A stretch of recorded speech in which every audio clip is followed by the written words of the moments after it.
New dish that's going to make it to our menu tonight. Receiving a star, it's something that you celebrate every year. What does a Michelin star demand every day? Commitment to consistency and quality. With vodka.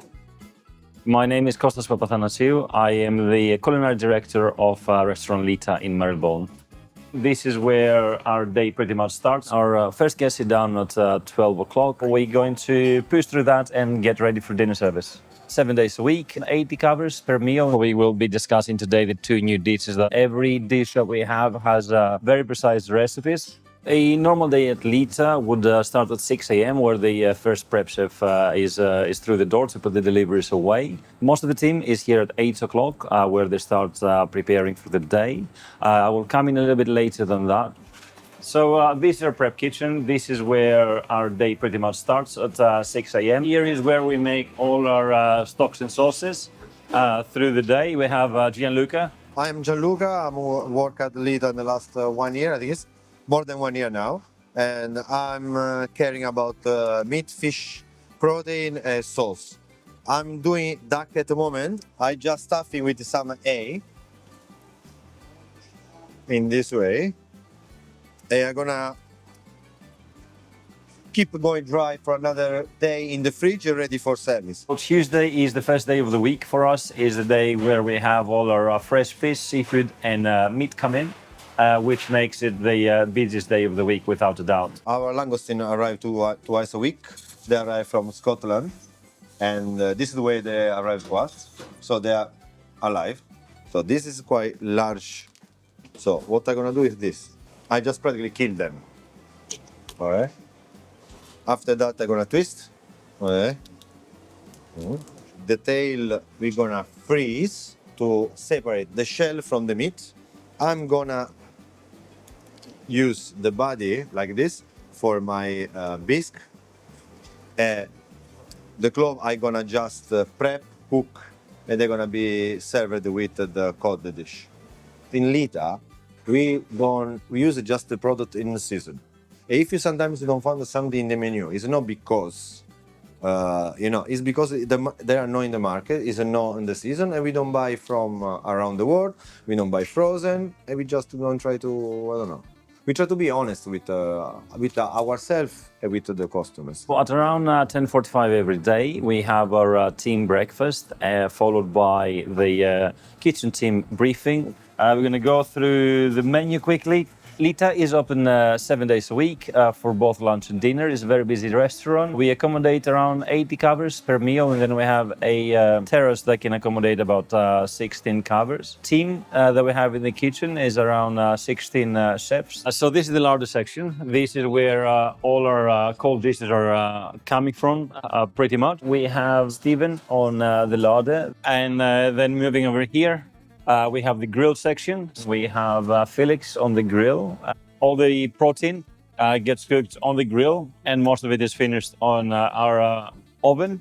And then on that side of the kitchen, we have the hot section. We have Nate on the hot. Any hot food has been produced over there. Anything that doesn't get cooked on charcoal, it gets finished over this side. We have got the pastry section. We have Will and Alessia on pastry. To complete our team, we normally have 2 people on each side of the pass plating all the hot food and expediting service. So this is our newest dish on the menu. It's a spring vegetable salad. Here I have a chopped beef, hazelnut and truffle base. Here we have a cep emulsion. We have some green beans mixed with some raw shallots. We add some salt on it and a truffle dressing. I added some blood orange. And we finish it with some grated parmesan on top. This will make it to our menu today for lunch. And at 11:30, we have our front of house briefing where we would run through the covers of the day, the noticeable guests, and anything that needs to be discussed about food or the previous day's service.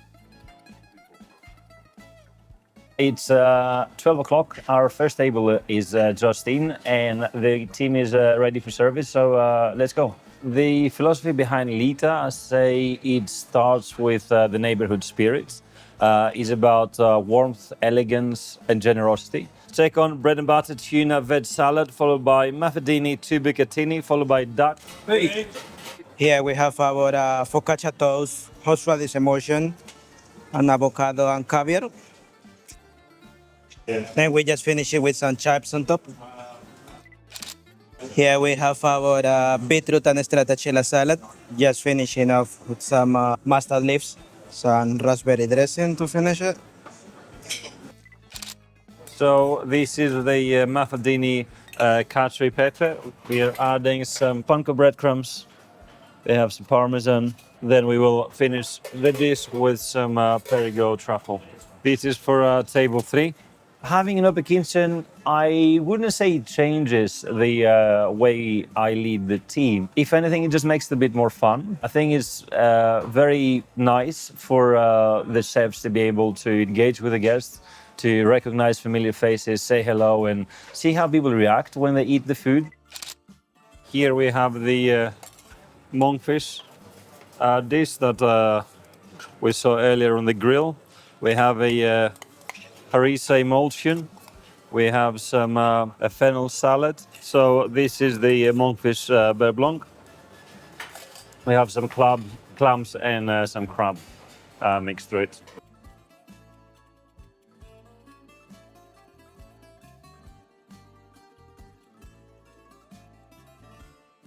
Service, please, 101.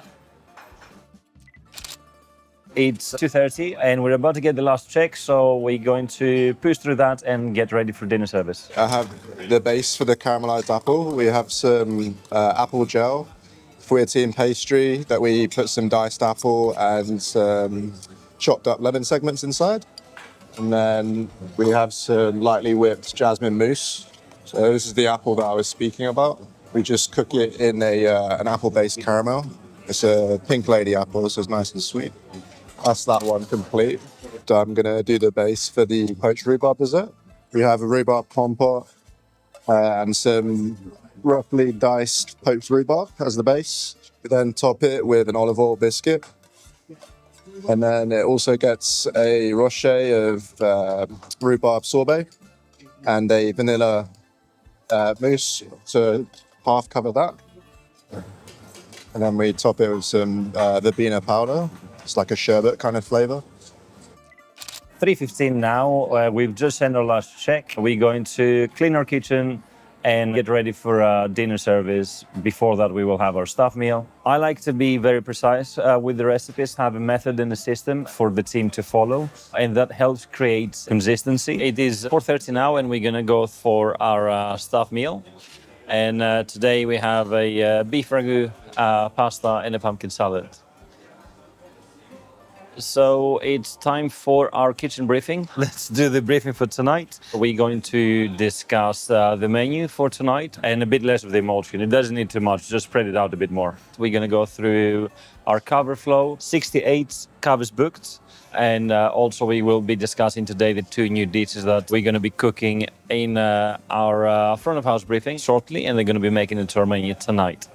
And this is a new dish that's going to make it to our menu tonight. The Madeira sauce in the bottom of the plate, spring combination, quinoa that we cook on the grill, morels, stuffed with the chicken mousseline, some wild garlic, and then we have some green asparagus. We have the thighs that we confit. Then we have the morel mushrooms that are stuffed with the chicken mousseline and also the green asparagus. Flavors coming through from the barbecue for sure. Guinea fowls really nicely cooked. The next dish is the cod. Gets brined and enrolled, and we just cook it gently in some brown butter. Every dish that we have has very precise recipes. And it's now 6 p.m. The doors are open. The first guests are through the door, and we're ready to go. We have some white asparagus that we cook gently to finish them on the grill. We are making an emulsion with mussels and saffron that we mix the asparagus with. Some grilled asparagus. We have some langoustine. So we have the a bouillabaisse style sauce, and then we have the cod on top.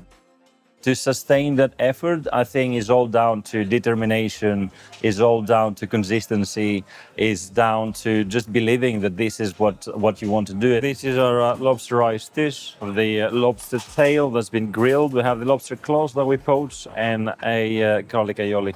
This is table 11. We have chocolate base with coffee, hazelnut praline. We have chocolate crème, which made 70% dark chocolate and 30% milk chocolate. Serve it with chopped hazelnuts for extra crunch, hazelnut on top. So we serve nice piece. We finish it with black currant sorbet with vodka, which works very nice with dark chocolate. And here is our chocolate tart. So we've got our Valrhona Manjari tart. Every individual that gets involved with the making of the food and making everyone understand the importance of tasting food and understanding the feeling, the look. Now, that's going to sound like a bit of a cliche, but I love what I do. After all these years, I still love it. I'm still very passionate about, and I'm very passionate about engaging with the team. The Michelin star demands a big commitment to consistency and quality. Like I told the team the day we received our star, it outlines the performance and everything that the team has done through the years. It's 9:30. Our last guests have just arrived, and we will be wrapping up service soon. I think you have to sort of take a look at what you want to do and recognize and find the passion, understand how much you love cooking and what kind of cooking you love. Find the motivation. That's, I think, the most important part. Thank you very much for spending a day with me at Lita. Now go spend a day with my favorite chef, Nieves Barragan.